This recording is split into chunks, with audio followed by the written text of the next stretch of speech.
Comteria. Comteria YouTube channel provides a very important educational and competitive videos. Comteria YouTube channel पर आप सभी लोगों का स्वागत है एवं अभिनंदन है। कॉमटेरिया यूट्यूब चैनल नित्य निरंतर सभी प्रकार के महत्वपूर्ण विषयों पर बहुत ही इम्पोर्टेंट लेक्चर लेके आता है और नित्य निरंतर कॉमटेरिया चैनल सभी प्रकार के कॉम्पिटिटिव एग्जामिनेशंस की तैयारी के लिए बहुत ही महत्वपूर्ण लेक्चर्स और उनकी सीरीज़ लेकर आता रहता है। इसी क्रम में कॉमटेरिया यूट्यूब चैनल आज स्टार्ट करने वाला है बहुत ही महत्वपूर्ण विषय पर, जो कि बीपीएससी परीक्षा के लिए और उत्तराखंड पीसीएस प्री परीक्षा के लिए महत्वपूर्ण प्रश्नों की श्रृंखला जो चल रही है। इसी क्रम में कॉमटेरिया स्टार्ट करता है अपने अगले प्रश्न को। किस अधिनियम के तहत कंपनी के कर्मचारियों की नियुक्ति के लिए नामजदगी के स्थान पर प्रतियोगी परीक्षाओं को आधार बनाया गया? पहला ऑप्शन है 1793 का चार्टर अधिनियम, दूसरा ऑप्शन है 1813 का चार्टर अधिनियम, तीसरा ऑप्शन है 1833 का चार्टर अधिनियम, चौथा ऑप्शन है 1853 का चार्टर अधिनियम और पांचवा ऑप्शन है none of these are more than one. कुछ समय का अंतराल आपको दिया जाएगा सोचने के लिए, उसके बाद मैं आंसर बोल दूंगा। तो आप सोच के बताइए इस प्रश्न का उत्तर क्या होगा।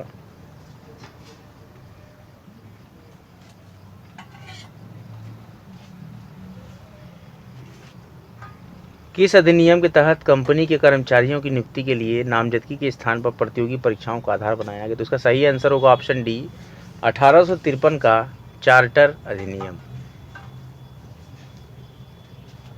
अगला प्रश्न है, संपूर्ण भारत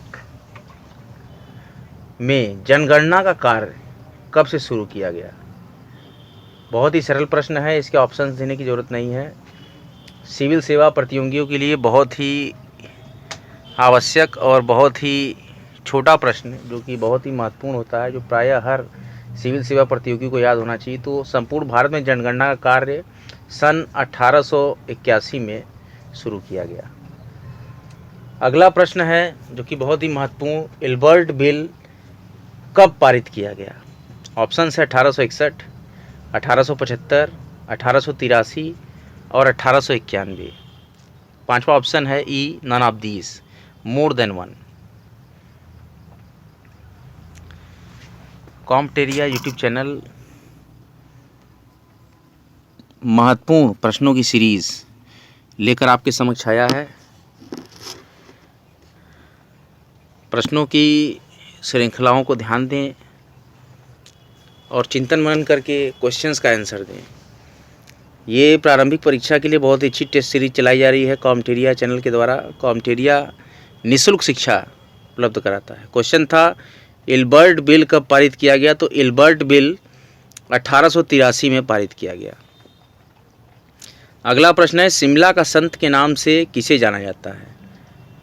शिमला का संत के नाम से किसे जाना जाता है? ऑप्शंस है लॉर्ड मेयो, दादा भाई Naoroji, A.O.. Hume, W.C. Banerjee. पांचवा ऑप्शन है none of these are more than one.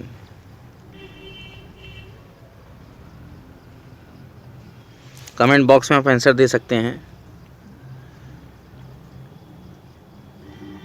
समय समाप्त हुआ। अब मैं आपको बताऊंगा, शिमला के संत के नाम से ए.ओ. ह्यूम को जाना जाता है। अगला प्रश्न है, बिहार में नखास पिंड आंदोलन का संबंध किस आंदोलन से है? पहला है चंपारण सत्याग्रह, दूसरा है असहयोग आंदोलन, तीसरा है सविनय अवज्ञा आंदोलन और चौथा है भारत छोड़ो आंदोलन। पांचवा ऑप्शन है none of these more than one. 67वीं बीपीएससी पीटी में और प्राय जो भी बीपीएससी हुई हैं पिछले दिनों में, बीपीएससी का पैटर्न रहा है 62वीं बीपीएससी पीटी से ही प्रश्नों की प्रकृति को चेंज किया गया है। पहले ABCD ऑप्शन होते थे, लेकिन 62वीं बीपीएससी पीटी से options E, none of these are more than one option, ये ऑप्शन लगा देने से काफ़ी क्वेश्चंस कॉम्प्लिकेटेड होते जा रहे हैं। लेकिन इसी क्रम में अगर आपका कॉन्सेप्ट ऑफ फैक्ट क्लियर है तो आप क्वेश्चंस में कंफ्यूज नहीं होंगे। तो बिहार में नखास पिंड आंदोलन का संबंध सविनय अवज्ञा आंदोलन से संबंधित है। जैसा कि आप जानते हैं बीपीएससी पीटी में ज़्यादातर फैक्ट पूछे जाते हैं, तो फैक्ट को याद करते रहें और अपने अध्ययन को भी जारी रखें। मानक पुस्तकों का अध्ययन करें। बीपीएससी बिहार जीके के लिए Imtiaz Ahmad, KBC nano, Bihar crown, Bihar spark, previous year practice set, इसके साथ ही साथ बिहार से जो यूनिक की किताबें छपती हैं उसका अध्ययन आप कर सकते हैं। प्लेटफॉर्म है, स्पीडी है। इस प्रकार के प्रकाशन की पुस्तकों को पढ़कर भी आप बिहार के बारे में अच्छा सामान्य ज्ञान अर्जित कर सकते हैं। प्रैक्टिस सेट ज़रूर लगाएं, जैसा कि कॉम्टेरिया प्रैक्टिस सेट सीरीज़ चला रही है, इसका लाभ ज़रूर लें। अगला प्रश्न है, भारत में स्थल रुद्ध राज्यों की संख्या कितनी है जिसकी अंतर्राष्ट्रीय सीमा को स्पर्श नहीं करता है?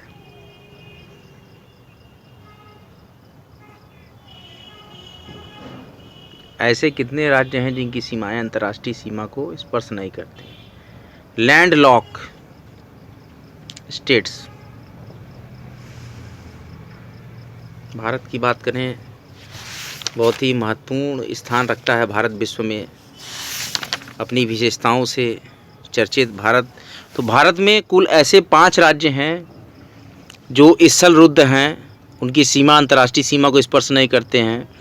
क्रमशः ये राज्य हैं, अब याद रखिएगा, हरियाणा, छत्तीसगढ़, झारखंड, मध्य प्रदेश और तेलंगाना राज्य का कोई भी हिस्सा अंतर्राष्ट्रीय सीमा को स्पर्श नहीं करता है। बहुत ही महत्वपूर्ण प्रश्न है और कॉम्टेरिया इस प्रश्न को सजेस्ट करता है। आप 67 बीपीएससी पीटी में देखिएगा, प्रश्न जरूर पूछा जाएगा कि भारत के स्थल रुद्ध राज्यों की दशाएं बताइए, उनके नाम बताइए कि जो अंतर्राष्ट्रीय सीमा को स्पर्श नहीं करते हैं। क्रमशः हरियाणा, छत्तीसगढ़, झारखंड, मध्य प्रदेश और तेलंगाना।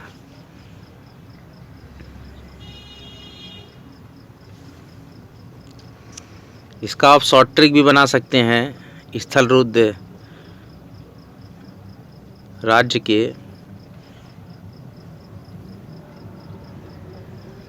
ह छ झ म ते, ह छ झ म ते, हरियाणा, छत्तीसगढ़, झारखंड, मध्य प्रदेश, तेलंगाना। इस प्रकार से शॉर्टकट से भी आप याद कर सकते हैं फैक्ट को। जीएस के महत्वपूर्ण फैक्ट्स जो कि बहुत ही आवश्यक रोल अदा करते हैं किसी भी प्रांतीय सिविल सेवा प्रारंभिक परीक्षा के लिए। नीति दर्रा और मानाला दर्रा किस स्टेट में सिचुएटेड है? नीति दर्रा और मानाला दर्रा किस प्रदेश में अवस्थित हैं? क्रमशः ऑप्शन होंगे Arunachal Pradesh, Himachal Pradesh, Jammu Kashmir, Uttarakhand, none of these और मोर देन वन।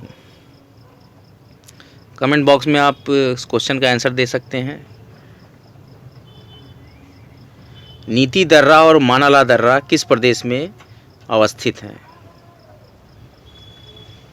चलिए मैं बताता हूँ। इसमें जो डी ऑप्शन है उत्तराखंड, तो उत्तराखंड में नीति दर्रा और मानाला दर्रा अवस्थित हैं। अब एक बहुत ही इम्पोर्टेंट क्वेश्चन भारत के भूगोल से पूछा जाता है, जो कि बहुत ही इम्पोर्टेंट है, प्रायः हर एग्ज़ाम्स में आता है कि मैदानों का पश्चिम से पूरब की ओर सही क्रम क्या है? क्रमवार बताना है कि ये मैदान पश्चिम से पूरब की ओर किस क्रम में है। मगध का मैदान, मिथिला का मैदान, अवध का मैदान और रुहेलखंड का मैदान। जैसा कि आप इंडियन मैप देखेंगे उसमें आपको पता लगेगा कि रुहेलखंड का मैदान सबसे पश्चिम में, उसके बाद क्रमशः अवध का मैदान पड़ेगा, उसके बाद मगध का मैदान पड़ेगा, फिर मिथिला का मैदान पड़ेगा। तो ऑप्शन होगा रुहेलखंड का मैदान, अवध का मैदान, मगध का मैदान और मिथिला का मैदान। अगला बहुत ही महत्वपूर्ण प्रश्न है, माही नदी किस खाड़ी या सागर में गिरती है? माही नदी काफ़ी चर्चित नदी है, इस पर प्रश्न बन रहा है। ऑप्शंस हैं कच्छ की खाड़ी, खंबात की खाड़ी, अरब सागर, बंगाल की खाड़ी। ऐसे ही महत्वपूर्ण प्रश्नों की सीरीज़ लेकर कॉम्टेरिया आपके समक्ष प्रस्तुत होता रहता है। आज 67 बीपीएससी पीटी के बहुत ही important, very important lecture series में previous year supposed papers and supposed 67 BPSC questions assumption जो कर रहा है कॉम्टेरिया, वो इम्पोर्टेंट क्वेश्चंस की सीरीज आपके समक्ष ला रहा है। कमेंट बॉक्स में आप आंसर लिखेंगे कि माही नदी किस सागर में गिरती है, कच्छ की खाड़ी, खंबात की खाड़ी, अरब सागर, बंगाली खाड़ी, या ऑप्शन ई जो बीपीएससी में none of these are more than one. इस क्वेश्चन का आंसर मैं आपको नहीं बताऊंगा, इसके आंसर को आप कमेंट बॉक्स में जवाब देंगे। लेक्चर्स को ध्यान से देखें, उसको शेयर करें, जितना शेयर करेंगे उतना ज़्यादा लेक्चर्स ज़रूरतमंदों तक पहुंचेगा। और कॉम्टेरिया को बराबर सब्सक्राइब करते रहें। चैनल पे बहुत ही इम्पोर्टेंट और महत्वपूर्ण विषयों के लेक्चर्स बराबर आते रहेंगे। कॉम्टेरिया का क्षेत्र बहुत व्यापक है, शिक्षा के क्षेत्र में कई विषयों पर कॉम्टेरिया बराबर लेक्चर्स देता रहेगा। तालचेर उड़ीसा किस लिए प्रसिद्ध है? बहुत ही महत्वपूर्ण स्थान है तालचेर, उड़ीसा में है। वो किस लिए प्रसिद्ध जाना जाता है? तो लौह अयस्क, कोयला खान, अभ्रक, पेट्रोलियम पदार्थ, या नन ऑफ दीज, इसमें से एक से अधिक। आंसर आप देंगे कमेंट बॉक्स में।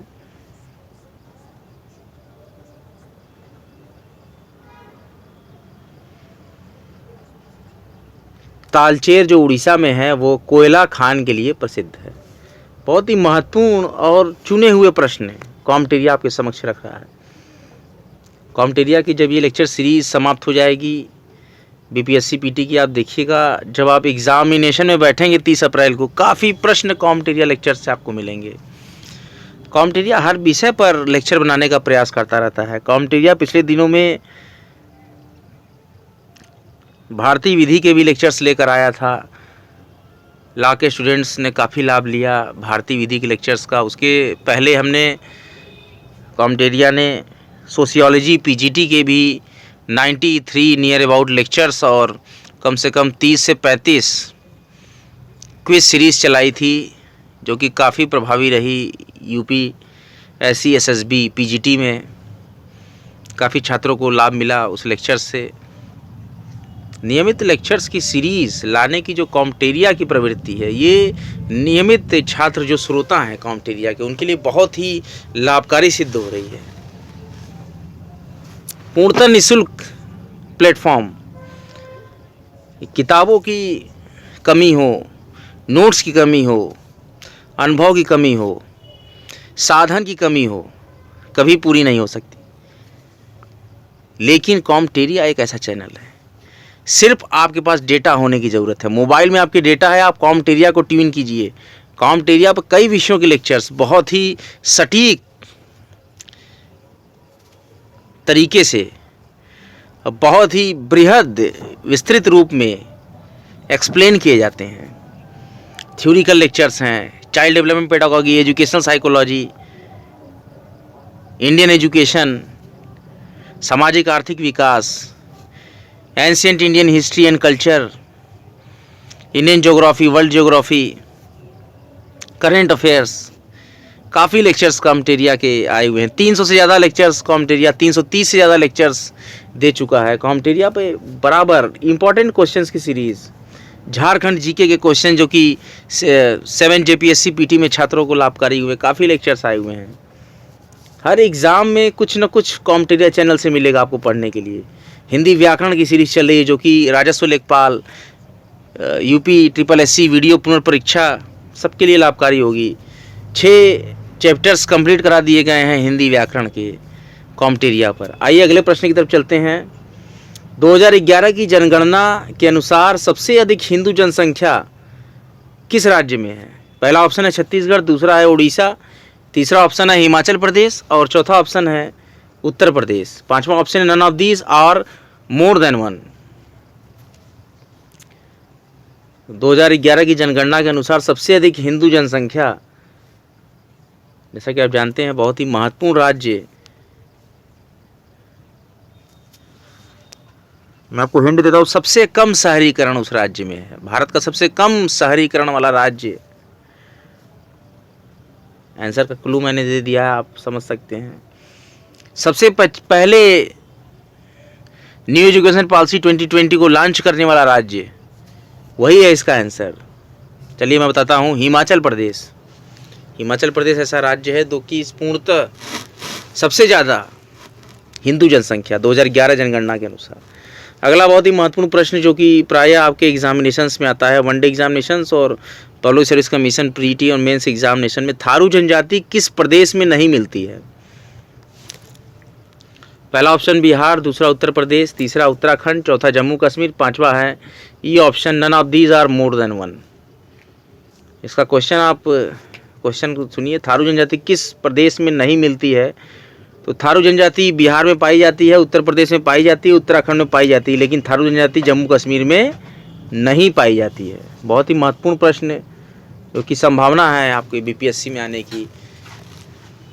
एक महत्वपूर्ण, मैं आपको एग्जामिनेशन के समरी चार्ट एक बार रिपीट कर देता हूँ। वर्तमान में जो एग्जामिनेशन फॉर्म भरे गए हैं UPSSC राजस्व लेखपाल के, बहुत जल्द ही उसके फॉर्म की सॉर्टिंग कर दी जाएगी और मेरिट लिस्ट बनाकर फिर से आवेदन लिए जाएंगे मेन एग्जामिनेशन के लिए। उसके साथ ही साथ ये भी सूचनाएं मिली हैं कि UPSSC वीडियो पुनर्परीक्षा भी संभवतः मार्च अप्रैल में आयोजित कराई जाएगी। इसके साथ ही साथ UP 2019 फॉरेस्ट गार्ड की परीक्षाएं भी अप्रैल मई तक कराई जाएंगी और MPPSC PT state service examination preliminary वो भी 24 अप्रैल को संभावित है। इसके साथ ही साथ 3 अप्रैल को उत्तराखंड PCS प्री और बहुप्रतीक्षित एग्जाम 67 BPSC PT जो कि 30 अप्रैल को BPSC ने सपोज डेट रखी हुई है। उसके साथ ही साथ 15 मई को CDPO PT एग्ज़ाम्स भी कराए जाएंगे और भी कई एग्ज़ाम्स क्यू में लगे हुए हैं, उनकी भी डेट्स जैसे ही आएंगी कॉम्टेरिया के माध्यम से आपको बताया जाएगा। बहुत ही महत्वपूर्ण ये प्रश्न का आंसर हमने दिया आपको कि थारू जनजाति जम्मू कश्मीर में नहीं पाई जाती है। अगले प्रश्न की तरफ चलते हैं। निम्नलिखित में जोवियन ग्रह या बाह्य ग्रह कौन से नहीं है? पहला ऑप्शन है बृहस्पति, दूसरा ऑप्शन है शनि, तीसरा ऑप्शन है अरुण और चौथा ऑप्शन है मंगल और पांचवा ऑप्शन होता है बीपीएससी में none of these are more than one. ये बहुत ही कंफ्यूज करने वाला क्वेश्चन होता है कि ई ऑप्शन जब डाल दिया जाए। मुझे याद है जब 62वीं बीपीएससी पीटी को हमने देखा उसी समय से ये ऑप्शन डाला गया। काफ़ी कम रिजल्ट रहा 62वीं बीपीएससी पीटी का, इसे काफ़ी प्रभावित कर रहा है ये ऑप्शन। हालांकि फैक्ट्स ही आते हैं बीपीएससी में। मैंने एक इंटरव्यू देखा था, एक बिहार के बहुत ही वरिष्ठ एसडीएम ने बताया था एडीएम ने कि बीपीएससी ज़्यादातर फैक्ट के क्वेश्चंस देता है, उसको ट्रिक कीजिए, बराबर रिवीजन कीजिए और हमेशा प्रैक्टिस सेट्स पे ध्यान दीजिए। प्रैक्टिस सेट्स बहुत ही प्रभावी होते हैं किसी भी एग्जामिनेशन में। प्रैक्टिस सेट्स लगाएंगे, रिवीजन होगा, एक आइडिया मिलेगा, एक सिनेरियो मिलता है कि हमको कहाँ तक तैयारी हमारी पूरी है, कहाँ किस किस क्षेत्र की तैयारियाँ हमें करनी है, कौन सा सेक्शन हमसे छूट रहा है। लोक सेवा आयोग प्रतियोगियों के लिए एक बहुत ही महत्वपूर्ण सूचना है कि सबसे ज़्यादा ज़रूरी ये हो जाता है कि पढ़ने से ज़्यादा कि क्या हमें नहीं पढ़ना, ये जानकारी होनी चाहिए। ऐसा तो नहीं कि हमारा क्षेत्र बहुत बृहद होता जा रहा है, अनावश्यक सिलेबस को हम क्यों पढ़ते हैं, असफलताओं की तरफ ले जाता है अनावश्यक पढ़ना। सटीक रणनीति के साथ पूरे फैक्ट को याद करते हुए बीपीएससी के लिए आप एक सकारात्मक रास्ता बनाइए। उसके लिए सबसे महत्वपूर्ण होती है प्रैक्टिस सेट्स, क्वेश्चंस की प्रैक्टिस सेट लगाना, प्रीवियस ईयर क्वेश्चंस को देखना, एनालिसिस करना, किस किस सेक्शन से क्वेश्चंस आ रहे हैं, किस किस पॉइंट से क्वेश्चन आ रहे हैं, क्वेश्चन का बिहेवियर क्या है, क्वेश्चन की क्या है कैरेक्टरिस्टिक क्या है, किस तरीके से क्वेश्चन पूछे जा रहा है। अगर एंशिएंट हिस्ट्री में आ रहा है तो क्या पूछा जा रहा है, मगध है, मिथिला है, राजगीर के बारे में, गृहव्रज के बारे में, किसके बारे में पूछा जा रहा है, क्या पूछा जा रहा है, बौद्धिज्म के बारे में पूछा जा रहा है, जैनिज्म के बारे में पूछा जा रहा है, उसकी क्वालिटी पूछी जा रही है, उसकी विशेषताएँ पूछी जा रही हैं, चिन्ह पूछे जा रहे हैं, राज चिन्ह पूछे जा रहे हैं, इंडस वैली सिविलाइजेशन है उसमें क्या पूछे जा रहे हैं, मोहनजोदड़ो सिविलाइजेशन में क्या पूछे जा रहे हैं। इस प्रकार की जो भी महत्वपूर्ण सूचनाएं उसको जुटाना एक प्रतियोगी के लिए बहुत ही आवश्यक है।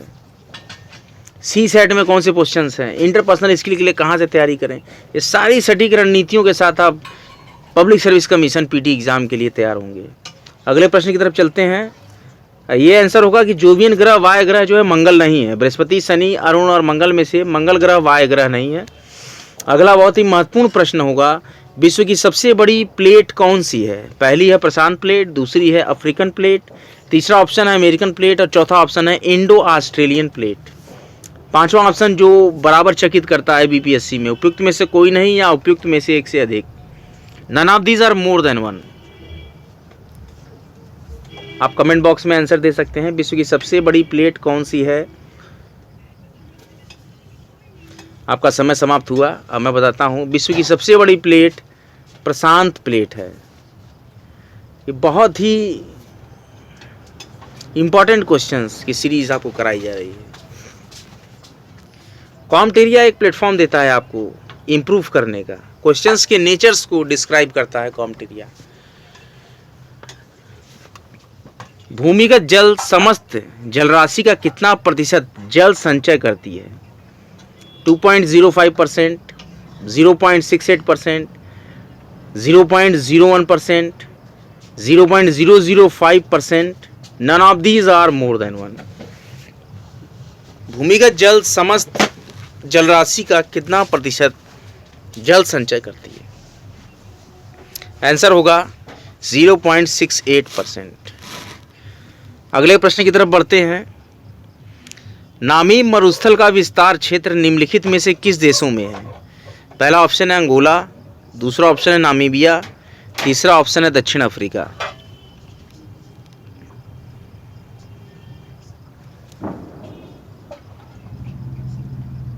ऑप्शंस हैं पहला दूसरा, दूसरा तीसरा, पहला तीसरा, पहला दूसरा तीसरा, none of these are more than one. Namib मरुस्थल का विस्तार क्षेत्र निम्नलिखित में से किस देशों में है? अंगोला, नामीबिया, दक्षिण अफ्रीका।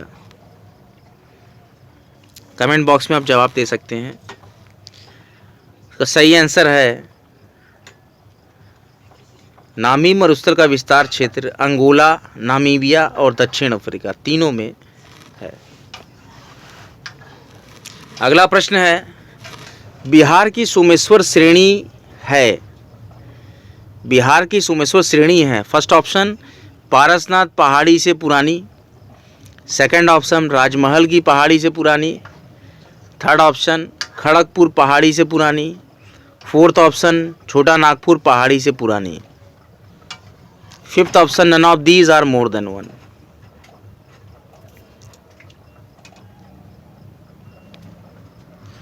इसमें फिफ्थ ऑप्शन होगा नन ऑफ दीज। बिहार की सोमेश्वर श्रेणी जो है हिमालय का ही एक भाग है, ना तो ये पारसनाथ का है, ना तो राजमहल का है, ना तो खड़गपुर का है, ना तो छोटा नागपुर पहाड़ी का है। बिहार की सोमेश्वर श्रेणी जो है हिमालय का ही भाग है। अगला ऑप्शन है क्वेश्चन, बिहार में बाल सुंदरी मिट्टी का विस्तार कहाँ कहाँ तक है? किस किस जिले में है? पहला ऑप्शन है दरभंगा, दूसरा है सहरसा, तीसरा है पूर्णिया, चौथा है सारण, पांचवा है मधेपुरा। बिहार में बाल सुंदरी मिट्टी का विस्तार है। क्या सही जवाब होगा दरभंगा में है, सहरसा में है, पूर्णिया में है, सारण में है और मधेपुरा में। पांचों डिस्ट्रिक्ट्स में बल सुंदरी मिट्टी का विस्तार है। दरभंगा, सहरसा, पूर्णिया, सारण, मधेपुरा।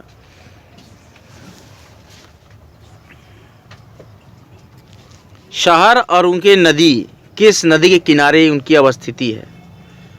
इसको हम देखेंगे। क्वेश्चंस है, शहर के नाम है छपरा, जहानाबाद, दरभंगा और फतुहा। नदियों के नाम है दरधा, बागमती, पुनपुन और सरयू। हमें इसमें पता करना है कौन सा जोड़ा सही है।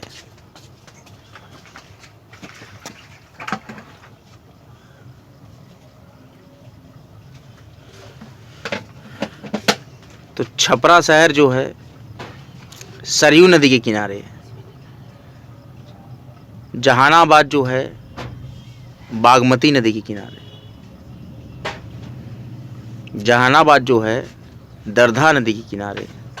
दरभंगा जो है बागमती नदी के किनारे बसा है और फतुहा जो है वो पुनपुन नदी के किनारे पे बसा हुआ है। छपरा शहर सरयू के किनारे, जहानाबाद दरधा नदी के किनारे, दरभंगा बागमती नदी के किनारे, और फतुहा जो है वो पुनपुन नदी के किनारे अवस्थित है। बहुत इंपॉर्टेंट क्वेश्चन है और बहुत कंफ्यूजिंग। रागी या मांडुआ, रागी की जो फसल है, रागी या मांडुआ उत्पादन में बिहार का भारत में कौन सा स्थान है? तो रागी उत्पादन में बिहार का स्थान ऑप्शंस होंगे द्वितीय, पंचम, प्रथम या तृतीय या नन ऑफ दिस या मोर देन वन।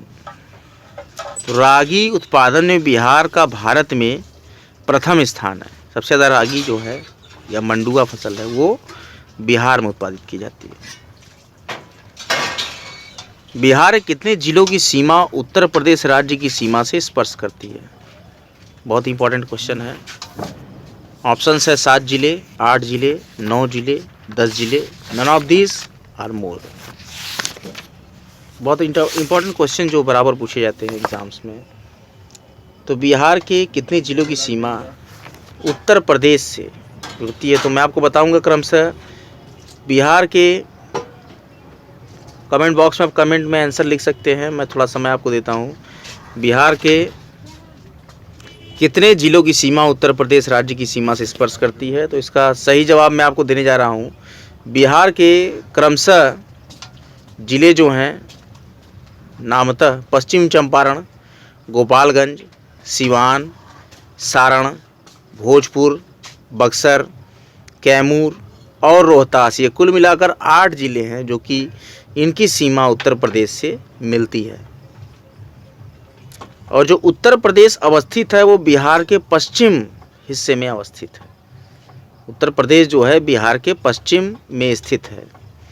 इसके क्रमशः बिहार के पश्चिम चंपारण, गोपालगंज, सिवान, सारण, भोजपुर, बक्सर, कैमूर और रोहतास जिले उत्तर प्रदेश के सीमा से स्पर्श करते हैं।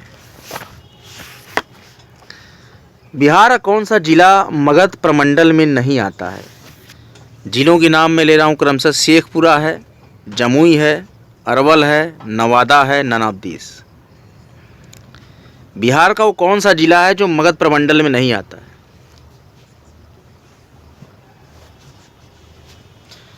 शेखपुरा है मगध प्रमंडल में, अरवल है मगध प्रमंडल में और नवादा भी है मगध प्रमंडल में, लेकिन जमुई ऐसा जिला है इसमें ऑप्शन में जो कि मगध प्रमंडल में नहीं आता है।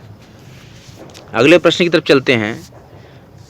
वन सर्वेक्षण रिपोर्ट 2019 के अनुसार बिहार के कुल भौगोलिक क्षेत्र के कितने प्रतिशत क्षेत्र वन आच्छादित है? पहला ऑप्शन है 7.25%, सेकेंड है 6.85%, थर्ड ऑप्शन है 6.95% और फोर्थ ऑप्शन है 7.76%। फिफ्थ ऑप्शन है none of these are more than one.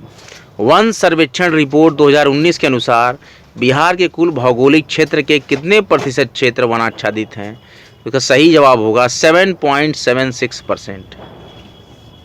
अगला प्रश्न फिर वन सर्वेक्षण रिपोर्ट 2019 के अनुसार सर्वाधिक वनावरण प्रतिशत वाले बिहार के जिले अवरोही क्रम में बताइए, घटते हुए बड़े से छोटे की तरफ। पहला क्रम है कैमूर, पश्चिम चंपारण, रोहतास। दूसरा क्रम है रोहतास, जमुई, कैमूर। तीसरा क्रम है कैमूर, जमुई, नवादा। चौथा क्रम है नवादा, गया, रोहतास और पांचवा जो ऑप्शन है none of these are more than one. सबसे ज़्यादा जैसा कि हम जानते हैं बिहार में वनावरण, सबसे ज़्यादा प्रतिशत वनावरण पूरे बिहार में कैमूर डिस्ट्रिक्ट का है। और उसके बाद अब हम ऑप्शन में देखिए, ए ऑप्शन में भी कैमूर, पश्चिम चंपारण, रोहतास है और सी ऑप्शन में भी कैमूर, जमुई, नवादा है। लेकिन पश्चिम चंपारण उतना वनावरित क्षेत्र नहीं है जितना कि जमुई है, तो इसमें ऑप्शन सी सही होगा, कैमूर, जमुई और नवादा। ये जो क्रम है ये बड़े से छोटे की तरफ क्रम है। सर्वाधिक वनावरण प्रतिशत के अवरोही क्रम घटते हुए कैमूर सबसे ज़्यादा, फिर जमुई, फिर नवादा, ये क्रम सही होगा। तो ऑप्शन सी सही होगा इस प्रश्न का। अगले प्रश्न की तरफ बढ़ते हैं। बिहार का एकमात्र राष्ट्रीय उद्यान कौन सा है? अभी आज एक खबर मेरे पास आई है कि बिहार में कैमूरांचल के नाम से, बिहार में कैमूरांचल के नाम से एक टाइगर रिजर्व का प्रस्ताव रखा गया है। क्योंकि एकदम लेटेस्ट खबर मैं आपको करंट अफेयर की बता रहा हूँ। कैमूरांचल के नाम से कैमूर क्षेत्र को एक टाइगर रिजर्व बनाने के लिए प्रस्ताव भारतीय वन संस्थान को भेजा गया की तरफ से बिहार को भेजा गया। आप देखिए इस पर कब तक वो निर्णय लेते हैं, कितने एरिया को रखते हैं, लेकिन ये कैमूर खंड में ही बनाया जाएगा जो कि बिहार का दूसरा बहुत ही महत्वपूर्ण स्थल होगा।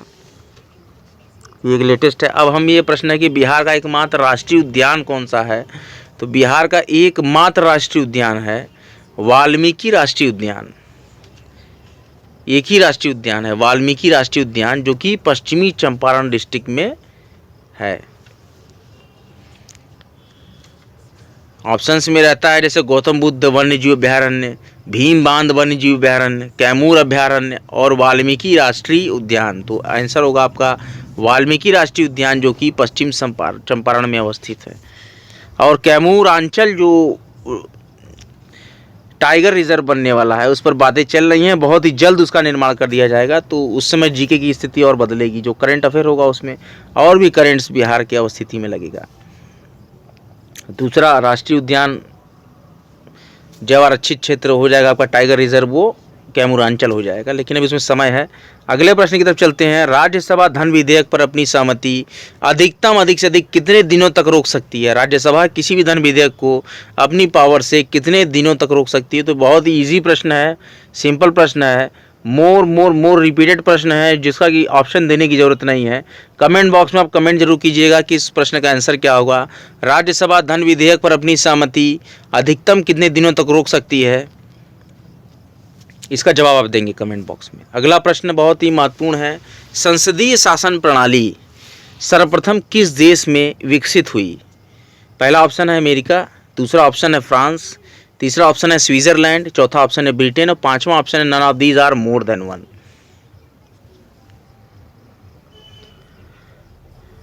कमेंट बॉक्स में आप कमेंट कर सकते हैं इसका सही आंसर। संसदीय शासन प्रणाली सर्वप्रथम ब्रिटेन देश में विकसित हुई। उसी जगह से भारत में भी संसदीय शासन प्रणाली को लिया गया, इसको आत्मार्पित किया गया कि संसदीय शासन प्रणाली जो कि ब्रिटेन जैसी होगी हमारे भारत की, तो वहीं से लिया गया है संसदीय शासन प्रणाली। काफ़ी लंबा लेक्चर हो चुका है कॉम्टेरिया का, लेकिन कॉम्टेरिया नित्य निरंतर बहुत ही इंपॉर्टेंट लोक सेवा आयोग के महत्वपूर्ण प्रारंभिक परीक्षा के इसी तरह सीरीज लेकर आता रहेगा। अगला प्रश्न है, भारत के उपराष्ट्रपति को पदच्युत करने संबंधी प्रस्ताव प्रस्तावित किया जा सकता है? पहला ऑप्शन है केवल लोकसभा में, दूसरा ऑप्शन है संसद के किसी भी सदन में, तीसरा ऑप्शन है संसद की संयुक्त बैठक में और चौथा ऑप्शन है केवल राज्यसभा में और पांचवा ऑप्शन होगा none of these are more than one. Bharat के उपराष्ट्रपति को पदच्युत करने संबंधी प्रस्ताव प्रस्तावित किया जा सकता है। तो उपराष्ट्रपति किस सदन का प्रदेन सभापति होता है? जैसा कि हम जानते हैं उपराष्ट्रपति राज्यसभा का प्रदेन सभापति होता है, तो राज्यसभा में ही उपराष्ट्रपति को पदच्युत करने संबंधी प्रस्ताव पारित किया जा सकता है। इसका सही ऑप्शन होगा डी, केवल राज्यसभा में। उपराष्ट्रपति का पद रिक्त होने पर कितने दिनों के भीतर चुनाव कराने का प्रावधान है? पहला ऑप्शन है 6 मास, दूसरा ऑप्शन है 3 मास, तीसरा ऑप्शन है 2 मास और चौथा ऑप्शन है कोई समय सीमा नियत नहीं है, पांचवा ऑप्शन है उपयुक्त में से कोई नहीं या उपयुक्त में से एक से अधिक। उपराष्ट्रपति का पद रिक्त होने पर कितने दिनों के भीतर चुनाव कराने का प्रावधान है? तो कोई समय सीमा नियत नहीं है।